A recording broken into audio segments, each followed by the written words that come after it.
够这样的力量，看镜子。It's spring 2023. The National Ballet of China is preparing for a performance of Swan Lake in Hainan Province. Director Feng Ying is supervising final rehearsals with some young dancers.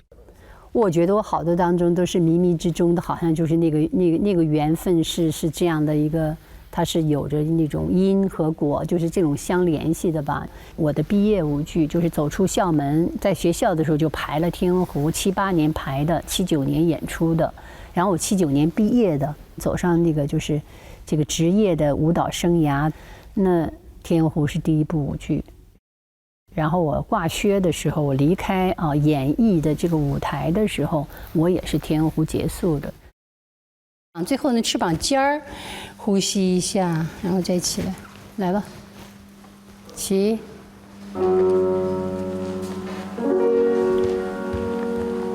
Feng Ying was born in Harbin, Heilongjiang Province in 1963. At the age of 10, she was admitted to Beijing Dance Academy as a student of ballet. 应该讲进舞蹈学校之前是不懂什么叫芭蕾这俩字儿的，所以就其实真正的就是说，进入到艺术行业里面、艺术领域里面，还真的是73年，然后进了北京。73年来学校的时候，我们那些老师们，当然有的正当年的是27、8岁。然后有的是那个就是35、6岁，真是黄金年龄段，而且他们把所有的精力都放在我们身上了。这些所有的老师们那种敬业，对我们还是有深刻的影响的。In 1979, at the age of 16, Feng Ying graduated from Beijing Dance Academy with outstanding grades. The following year, she joined the National Ballet of China as a principal dancer. 胳膊肘先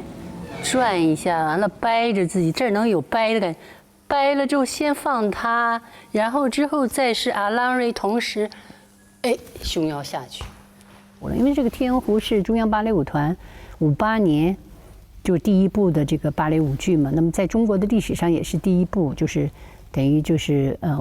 54年舞蹈学校成立了之后，然后4年之后，我们中国芭蕾第一代人。把全剧就全部都能拿下来演了，这也说明就中国人那独有的那种创造力和那种，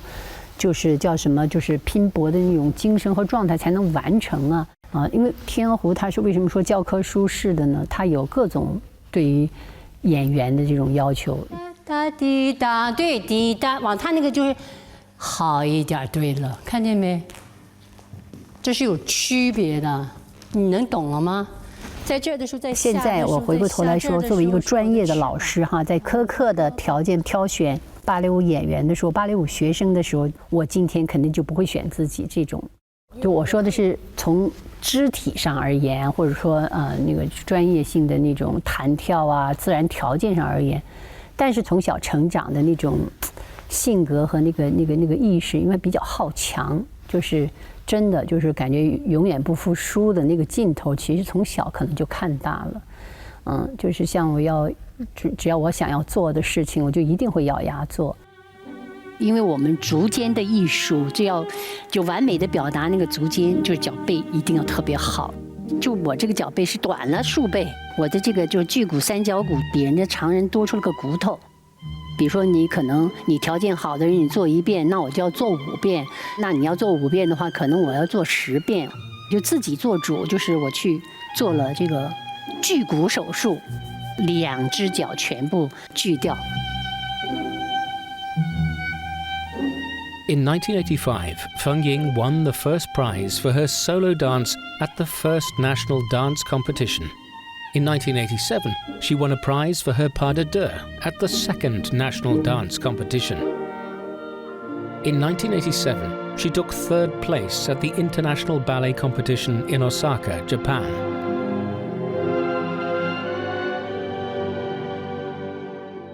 其实跳舞是很需要好的脑子的，就是你反应够不够灵敏，你的理解力够不够强，然后你观察度够不够高。我呢，自身的条件没什么，但是我这方面还是有一点点好过我芭蕾本身条件的那种自身条件，脑子还不错。In 1964, the premiere was staged of the first original modern ballet in China, The Red Detachment of Women. The ballet, adapted from the film of the same name, tells the story of an impoverished girl from rural Hainan province during China's civil war. She joins a unit of communist soldiers fighting to end feudal oppression. In 1992, Feng Ying became a third-generation dancer, playing the lead role, Chung Hua. 因为娘子军是创作于1964年，但是作为我演的时候已经在92年了，1992年。那么所有的当下的那个时候，当时的人们的这种审美也好，你包括对于这个就是我们所表达的，就是带有那个当今人物的，就是你从外形和你到你的内心的，它已经产生了一种质的变化。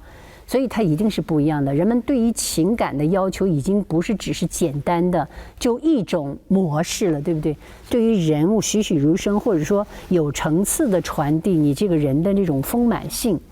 它已经不能满足观众的需求了。我认为是这样的。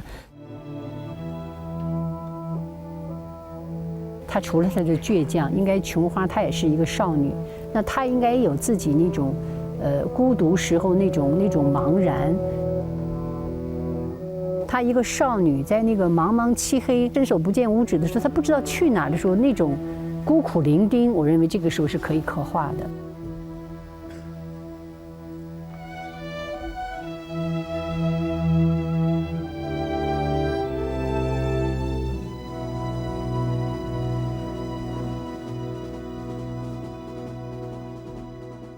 中央芭蕾舞团几代艺术家其实是从红色娘子军成功之后，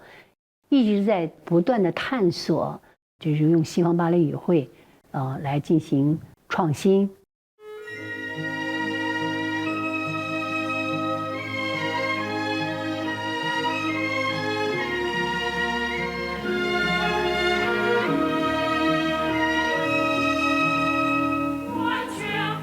The production combines Western ballet techniques with elements of Chinese folk dance. Almost 60 years later, The Red Detachment of Women remains a much-loved part of the National Ballet of China's repertoire.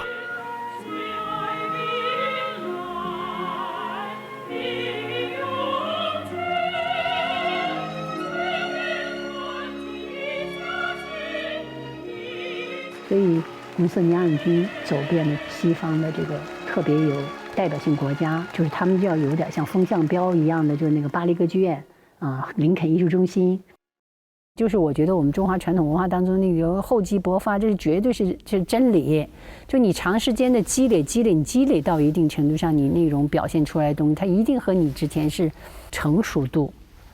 它的那种深刻性，它一定是不一样的。就像我似的，我17。我演出的《天鹅湖》，那远不如我37、36那个时候的那种，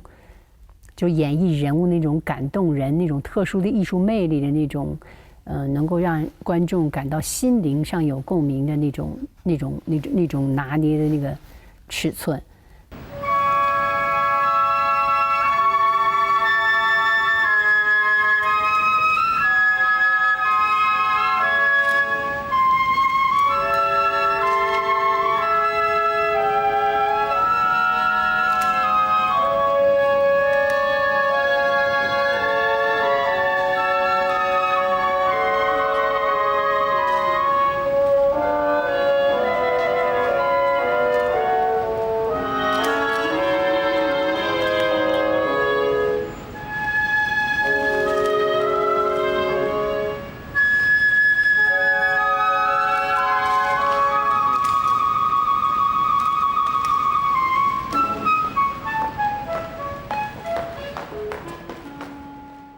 芭蕾舞演员他的残酷可能残酷在他的年龄段上，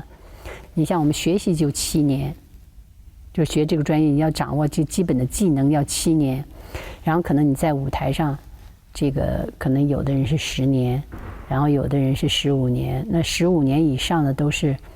很有才华的，甚至说条件非常好的，在艺术表现里，那有的人就10年嘛，10年的光景。就是你在舞台上那种自如感，你什么都是拿捏自如了，然后你能够让你想表达的东西已经，能全部都表达出来的时候，然后你的年龄到了，你就得要去离开舞台了。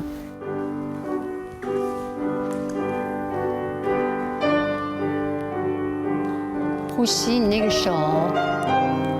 对，就像跟他在说一样，我不能不走了。呼吸。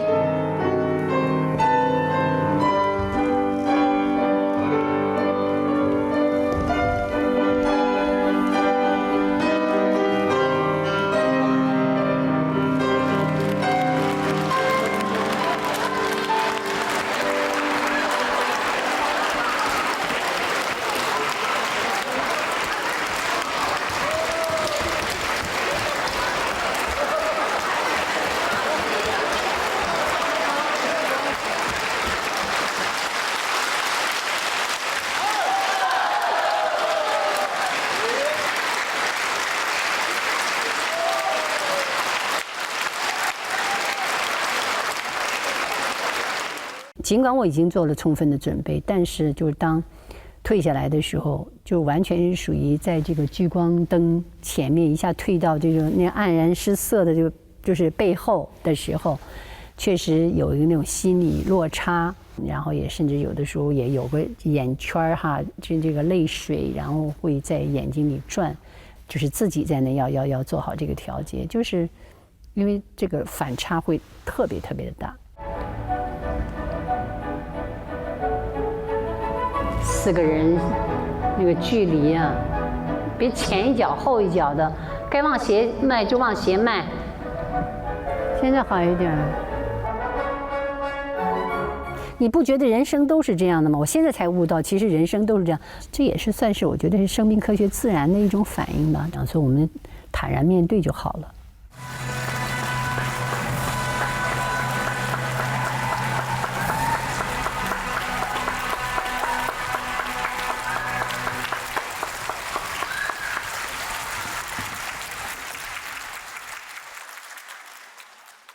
从自己当演员到转岗当教员，他这个确实有一点是不一样的。首先锻炼的是你要找问题，本身的他们的艺术特色在哪里，然后他们的特长在哪里，然后给他们排练的时候能不能有效的让他们能够得到改变。别我不要你给我机会，不是我给你机会，是你自己争取的，是任何的是真的。就每当你上场的时候，你看，是你让自己的这种演绎证明自己，其实什么都不是别人给你，都是你自己争取的。也是很感谢那段时间有这样一批优秀的年轻人，我能跟他们有这样的一个阶段的一个共事。教员和教牌的这个身份去跟他们磨合中，有自己的这样的收获。所以我记得我因为我到了2001年才真正的签约到芭蕾大师的。In 2009, Feng Ying was appointed as the director of the National Ballet of China. In 2010, the NBC Ballet Workshop was established to encourage young dancers to create and choreograph their own ballet works.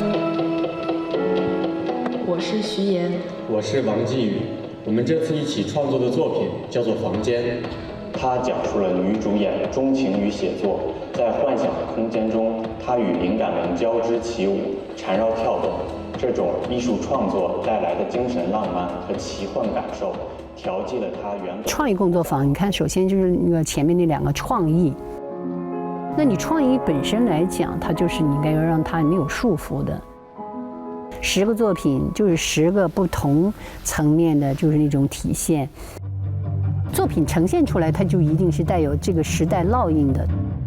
因为带有当下年轻人的这种思维和他们的看法的时候，它就作品里面体现的正是这一点。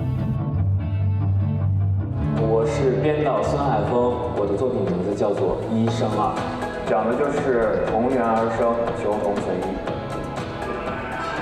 作为一个演艺的剧团来讲，就真正能有好的作品，这个好肯定是说是能够深入人心啊，特别是能够产生这种时代强烈共鸣的这样的作品。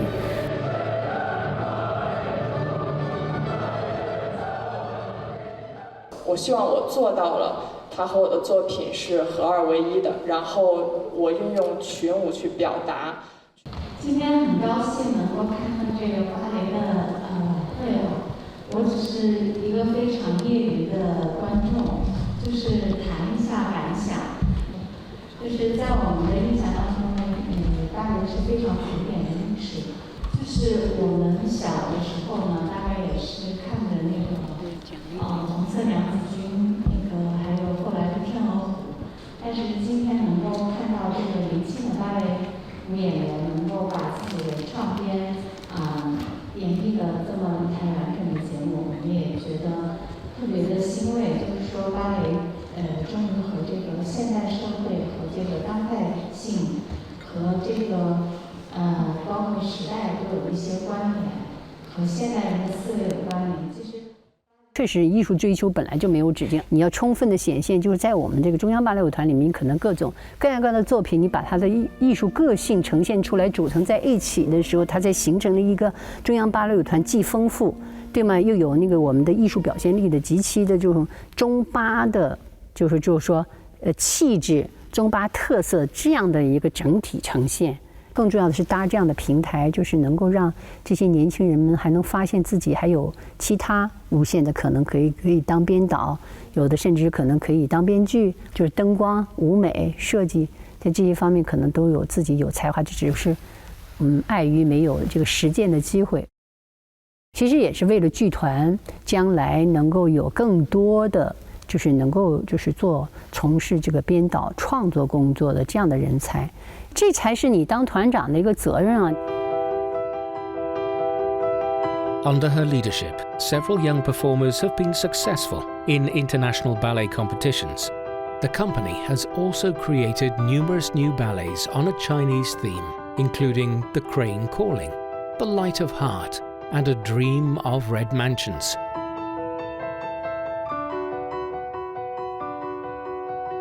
因为我们是靠作品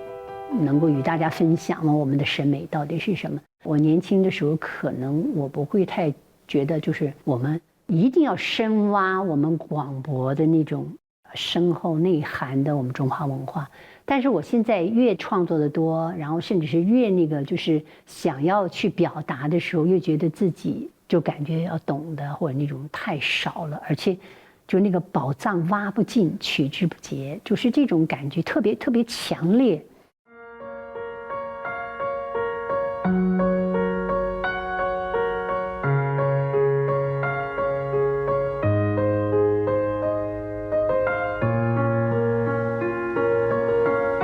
今天我带着中巴，我们一块儿向前拼的时候，我们就是理想，或者说我们一个就是愿景。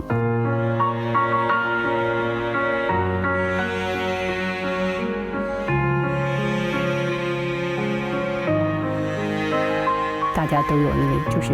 同行同向、同心同德，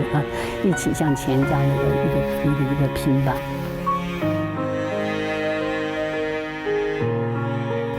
就是门开了，那个北京舞蹈学院的老师到我们教室来，就挨个这么走过去，在身边走过去，怎么看每个人看。